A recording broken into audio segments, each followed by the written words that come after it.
Isang magandang hapon po sa ating lahat. Alamin natin ang magiging lagay ng panahon ngayong araw ng Biyernes, pati na rin po sa mga susunod na araw.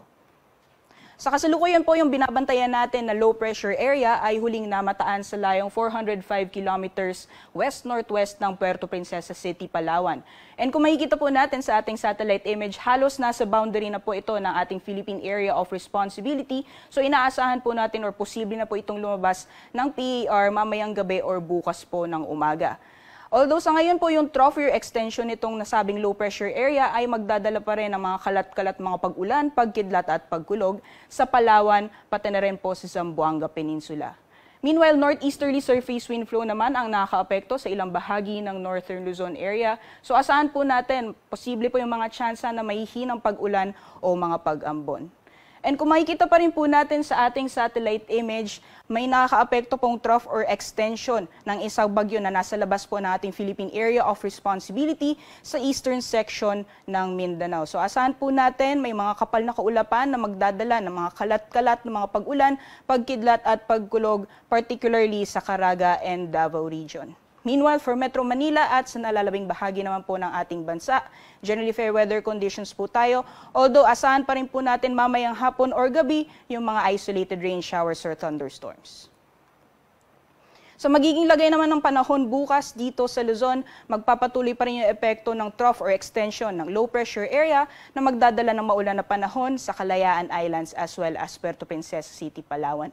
So meanwhile, for the rest of the country naman po, fair weather conditions, may mga chance lamang ng isolated rain showers or thunderstorms for Metro Manila as well as some parts ng Central Luzon and Calabarzon pati na rin sa ilang bahagi ng Southern Luzon. Meanwhile, dito naman sa may areas, sa matataas na areas sa Northern Luzon, mostly mga light rains or mga pag-ambon ang mararanasan. Para sa agwat ng temperatura, sa Lawag 25 to 33 degrees Celsius, 24 to 33 naman sa Tugigaraw, Baguio City 17 to 24 degrees Celsius, sa Metro Manila 23 to 32 degrees Celsius, 23 to 30 degrees Celsius sa Tagaytay, sa Legazpi 25 to 33 at sa Kalayaan Islands, pati na rin sa Puerto Princesa, maximum temperatures ay posibleng maglaro mula 30 to 31 degrees Celsius. So magiging lagay naman po ng panahon sa Visayas and Mindanao, magpapatuloy pa rin yung mainit at maalinsahang panahon. Pagdating sa umaga hanggang tanghali, may mga tsansa din po ng mga isolated rain showers or thunderstorms pagdating sa hapon or sa gabi. Sa lagay naman po ng temperatura sa temperatura naman sa ilang piling syudad sa Visayas and Mindanao, si Iloilo 26 to 32 degrees Celsius, 25 to 32 degrees Celsius sa Metro Cebu at 26 to 32 degrees Celsius din sa Tacloban. For Zamboanga naman, 25 to 33 and maximum temperatures for Cagayan de Oro and Davao maglalaro mula 24 to 32 degrees Celsius. Sa kalagayan naman po ng ating karagatan, wala po tayong nakataas na gale warning sa anumang baybayin ng ating bansa. Ngunit iba yung pag-iingat sa mga planong pumalaot sa mga baybayin sa Northern Luzon dahil inaasahan pa rin yung moderate to rough coastal waters.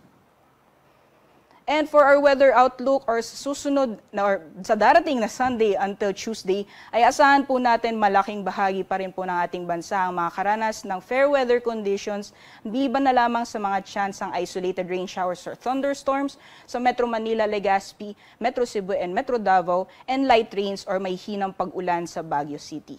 Agwat naman ng temperatura from Sunday until Tuesday for Metro Manila ay maglalaro mula 24 to 32 degrees Celsius, 16 to 24 degrees sa Baguio City, 25 to 32 degrees Celsius sa Legazpi City, Metro Cebu 25 to 32 degrees Celsius at sa Metro Davao naman 25 to 33 degrees Celsius.